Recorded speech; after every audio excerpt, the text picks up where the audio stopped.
Bonjour à tous et merci de me suivre sur ma chaîne YouTube et sur mon site casman.fr. Nouvelle vidéo concernant, et vous en souvenez certainement, j'utilisais ce boîtier quand je bricolais les nano-ordinateurs, tout ce qui est Raspberry Pi, Orange Pi, et puis toutes les autres petites bébêtes. Eh bien, je veux supprimer ce boîtier parce qu'au bout d'un moment, ça ne bouge plus. J'avais un module tactile sur cet écran de 7 pouces. Il ne fonctionne plus. Donc, il ne fonctionne plus d'ailleurs quasiment depuis le début. Il a fonctionné au départ et puis après plus rien au niveau de mes tests. Donc j'ai la carte électronique, j'ai les réglages. Là, il y a un fil qui est défait, il faut que je regarde tout ça. J'ai tout ce qu'il faut pour pouvoir le connecter, l'alimenter. Donc j'ai un contrôleur qui fait tout, VGA et HDMI, son alim et une sortie audio ou peut-être vidéo. Il faut que je vérifie parce que sortie audio, je dois les avoir ailleurs. Mais en tout cas, on peut faire plein de choses avec celle-ci. Même, vous voyez là, même alimenter un écran LCD qui demande une auto-alimentation. Il y a sa platine pour le rétroéclairage. Donc tout est possible avec cette platine-là, mais voilà. Pour l'instant, j'ai ça. J'ai voulu l'intégrer dans un boîtier d'une tablette 7 pouces, mais je pense que c'est pas ce que je vais faire. Puis là, j'ai trouvé dans mon stock un truc que je n'arriverai même pas à vendre à 5 €. Je pense que j'y arriverai même pas. Donc, ce que je vais faire, et je vois que c'est pas mal, vous voyez, à la place de fabriquer un boîtier 3D, où il va falloir s'y remettre à plusieurs fois avant de finaliser une impression, soit elle se passe mal, soit c'est pas terrible en qualité. J'ai ce petit boîtier avec le renfoncement à l'arrière qui permet d'installer la carte contrôleur. Les boutons en haut, donc il faut que je vois si ça pourrait s'intégrer là, mais j'y crois pas trop. Peut-être en râpant la plaquette électronique ou en mettant des petits boutons pour que ça appuie dessus. Bon, tout est possible. Donc il faut vérifier avant, démontage. Ça, je vais modifier ça, supprimer la vitre enfin en plastique qui est devant, parce que j'en veux pas, c'est pas terrible. Et en plus, j'ai un pied qui se fixe à l'arrière pour pouvoir tenir. La lime ne fonctionnera pas dessus, mais c'est pas grave. Donc voilà, mon projet, c'est d'utiliser ça ou un autre boîtier pour pouvoir avoir mon petit boîtier TV, enfin pas TV, mon petit écran, que je puisse le déplacer où je veux et que je puisse connecter n'importe quel matériel rapidement. Voilà, ça, prochain projet en cours, à suivre.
Bon voilà, c'est pas terrible, mais ça me permet de dépanner et de supprimer l'ancien boîtier que j'avais. Donc là j'ai un pied. Je l'ai inversé, mais je pourrais peut-être changer. Oui, je pourrais inverser la fixation et le défaire au besoin, mais je préfère avoir les câbles au-dessus. Les boutons sont en dessous, sont ici. Faut que je nettoie l'écran.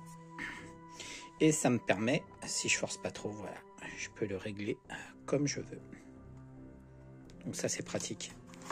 Donc voilà, ça fait un petit écran 7 pouces 16:9 qui me permettra de faire mes bidouilles puisqu'il a un port VGA et HDMI. Donc c'est parfait. Et même un port basique cinch entrée vidéo basique. Voilà. Donc c'est très pratique. Bon, maintenant il faut que je le démarre, que je modifie la ligne parce que l'adaptateur fonctionne mal. Donc il faut que je change ce connecteur. Et donc ça fonctionne sur 12 volts. J'ai enlevé la partie tactile parce qu'elle ne fonctionnait pas. Je pense que c'était le contrôleur qui marchait pas au départ, et puis en fin de compte je m'en suis fait livrer un autre et c'était pas le contrôleur, c'est bien la platine tactile de 7 pouces qui fonctionnait pas dessus. Donc j'en ai aucun intérêt, donc j'en ai rien à faire, je l'ai viré. Ce que je voulais, c'était un écran pour pouvoir travailler, faire mes bidouilles, mettre même des nano-ordinateurs dessus et pouvoir travailler plus facilement. Ça, c'est un vieux support d'écran 19 pouces, très pratique. Donc, très pratique à utiliser. J'avais mis les autres pieds, mais ça tenait pas. Donc là, au moins, celui-là, il est fixé. Hop, voilà le résultat. Mon petit écran.